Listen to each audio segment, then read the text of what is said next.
Were we hoodwinked about the COVID lab leak whistleblower? You know, the whole COVID came from a lab in China. There are holes in that story, and Dan Cohen went to investigate that on his Uncaptured Media. He says that Dr. Li-Meng Yan presented herself as a whistleblower who had fled China to tell the world that COVID came from a lab and was a bioweapon. Well, that story is full of holes. She had worked with American scientists many times in her career. She married a scientist who had Pentagon contracts. That's weird. Later, she accused him of being a Chinese spy. Does the Pentagon employ Chinese spies for virology research, I wonder? So, Dan, welcome back to Redacted. And maybe you can tell us how you found the story and why it matters. Yeah, good to be with you. I have to give credit to my co-author on this story, a man named Mark Kulak of Housatonic.live, who's one of the best researchers and archivists out there. He and Jonathan Cooey, PhD of GigaOM Biological, figured this out more than a year ago. So what I did is basically take a lot of the work they did and turn it into journalistic format. So, you know, the broader public can understand the level of deception that we have been exposed to, not simply about the lab leak story and not even just about the COVID story, but about a much broader multi-generational deception about pandemics, that they're even possible. And so really this is the tip of the iceberg. And Li-Meng Yan appeared in July 2020 when we were all dealing with lockdowns and being separated from families and job closures and these kinds of things. And everyone is terrified of this supposedly novel virus going around. And Li-Meng Yan appears suddenly on Tucker Carlson's show back when he was still at Fox News, saying that this is actually a Chinese bioweapon. The Chinese government created this, released it, and then covered up human-to-human transmission, and then therefore they have to pay. They are responsible for this. In fact, so then Li-Meng Yan was all over the media. She went on a number of podcasts, and for years she has been considered basically a credible figure, or given credible testimony on this subject. She did tours with figures like Dr. Robert Malone, who is an advisor, a top advisor to Children's Health Defense of I think the president of which you just had on, Mary Holland, along with Dr. Richard Urso, Dr. Ryan Cole, and doing tours across the United States in churches and any kind of public forum, talking about her story being a Chinese whistleblower. And in fact, as you mentioned, Natalie, she never said in any public appearance that we were able to find that she had ever been in the United States. She made it appear as if she was a mid-level scientist at this lab in Hong Kong, and found out that from a source in the Chinese CDC that that it was a bioweapon, that COVID was a bioweapon, and that there was human-to-human transmission that was being covered up. But in fact, she was married in 2014 in Manhattan, in New York City. There's a photo in the original Fox News article on her of her wedding party, which is in like a barn in what looks like rural New York or Jersey or Pennsylvania. And unless that's a theme park, an American like country theme park in China, then it's clear that she would, I mean, it's obvious, it's documented. She was at least married here. She may have spent more significant time. She is married into one of the most prominent families in the biomedical establishment here in Washington, D.C. And she also not only has personal connections, but she worked in Hong Kong under the two scientists who were essential in creating the COVID narrative, and even going back to isolating the SARS virus in 2003, and then were again essential in not only the COVID-19, the SARS, in supposedly SARS-CoV-2, but also coming up with the countermeasures that were recommended to the World Health Organization and then many countries adopted. They also came up with they also designed the PCR diagnostic test, which the World Health Organization used, which actually did not specifically test for SARS-CoV-2, but was a pan-coronavirus test. So it would not just find SARS-CoV-2, it would be any fragment of any viral particle in anybody's nose it would pick up on. So it was not actually testing that. That was one of the ways that was the primary way that there was basically, and it's not what I believe, is what I think the evidence shows was a faked pandemic. And the lab leak narrative that Mein Yan promoted was one side of a dialectical propaganda campaign where for years people have been arguing, did it come from nature or did it come from a lab? But this is all based on the assumption that there was a novel virus. And in fact, there's no evidence of that. And there's evidence that a pandemic was faked. And so this is the tip of the iceberg. Yeah, this is, this is the, go ahead, Clayton. Go ahead, Dan.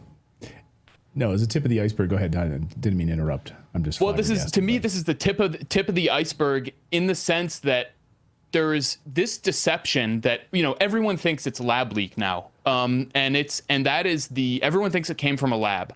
That was relegated to the extreme right wing at the very beginning, to neocons like Tom Cotton. But in fact, this is a narrative that was brought about by Steve Bannon. We know that Steve Bannon also played a huge role in bringing President Trump to power by shaping him as kind of this conservative populist, even though Trump was a longtime Democratic Party New York State real estate mogul.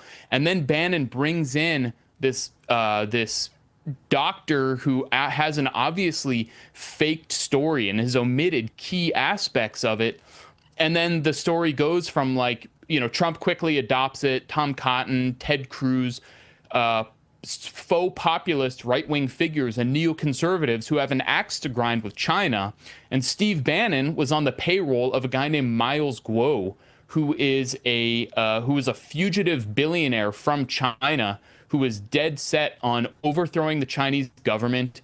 He came to the United States. He ended up committing huge amounts of fraud, and he's now in prison inside the United States for defrauding millions of dollars, defrauding people out of millions of dollars, buying a yacht from which he declared the Federal Republic of China, the federal state of China, I think it's called, like a Juan Guaido style operation to replace the Chinese government in the New York harbor with the Statue of Liberty in the background. So that's where this lab leak thing originated, and then it's been slowly adopted by the mainstream. And when it was considered right-wing and racist, it slowly became mainstreamed, and it was made to feel like the subversive dissident narrative, because if you said lab leak, not only you were called racist, you could be censored, you could be kicked off of Facebook and Instagram, or your X account, your Twitter account at that time could be suspended. But that made it feel like, oh, well, maybe the establishment doesn't want us to think about that. And so it actually has, that's to me, that's clearly what they wanted us to think. And now it's the official position of the U.S. government. I guess that's what I'm thinking of all of this, right? It's a brilliant cover story. It's like a brilliant sort of medical false flag event, right? I escaped China, and I'm bringing this story to you, the American people. And yeah, if people post about this on X, then your accounts, that's like the dirty thing. That's like telling teenagers, don't look in that room. Don't look behind that door. What are teenagers going to do? They're going to look behind that door. So it's a brilliant false flag medical story. I mean, that's the way I see it. Am I wrong? No, that's exactly it. That's one of the key tools of information warfare, if we can call it that, in the modern social media era, where we think that Facebook has been is censoring and Instagram is censoring and they're acting independently, but in fact we know that these organizations, well, of course Facebook and Instagram are Meta, but the different TikTok, X, we know, and before when it was Twitter, that they operate in concert. So we've been funneled to think certain ways while making us think that we are actually thinking freely. And again, all of this is predicated on the idea that a pandemic is even a biologically plausible event. And if you talk to Jonathan J. Cooey, PhD, who was a top advisor to Robert F. Kennedy Jr., and was a scientist for Children's Health Defense, and was fired for criticizing Robert Malone, he will tell you he was also a huge proponent of lab leak theory at the beginning, and he realized that it was totally fictional, that it was biologically impossible. And so he's the guy to talk to about all this, who can go into much more detail. He can tell you exactly why a pandemic is not a real thing. He can give you a lot of detail on this. What I do is tend to look more at propaganda and figures like Li Mengyan. So there's a much greater agenda that, like I said at the beginning, is multi-generational, that we have to go back decades to understand of why would they want us to think there's a pandemic? What is the real reason for all of these lies? There was, of course, the unprecedented upward transfer of wealth during the COVID era. The radical transformation of society where we now live in our smartphones. When I go to a restaurant, I order through a smartphone. Everything is through a QR code. The destruction of working class, small businesses, that market share taken up. But there are much even greater agendas than that I think maybe we should save for another time. But I guess what I would say is the fact there are key actors like Robert Malone, Dr. Robert Malone, who know that who were in on this, who have been placed in what is a controlled opposition of a health freedom movement. And these are the people who are advising Robert F. Kennedy Jr. And that's why when Jonathan J. Cooey told Robert F. Kennedy, hey, wait a minute, the whole basis for your book, the Wuhan cover-up, is bogus. This doesn't even make sense. He was politely shown the door. So there's an intricate web of deceptions. And I mean, there are certain people who I think I know that they are liars. Tucker Carlson was one of he was the first person, I think, or maybe the second person to interview Li Mengyan. I don't know what his intent was. I can't infer his intent. I would like to ask Tucker Carlson how that happened. And, the same with The Guardian and CNN, why nobody, whether the supporters of Li Mengyan or the critics of Li Mengyan, bothered to look into her background and find this publicly available information that she actually is married into one of the biggest biomedical families in the U.S. She is from the establishment. So, and if Tucker is willing to pursue that, I mean, again, the figure to interview to really get to the bottom of this is Jonathan J. Cooey. So.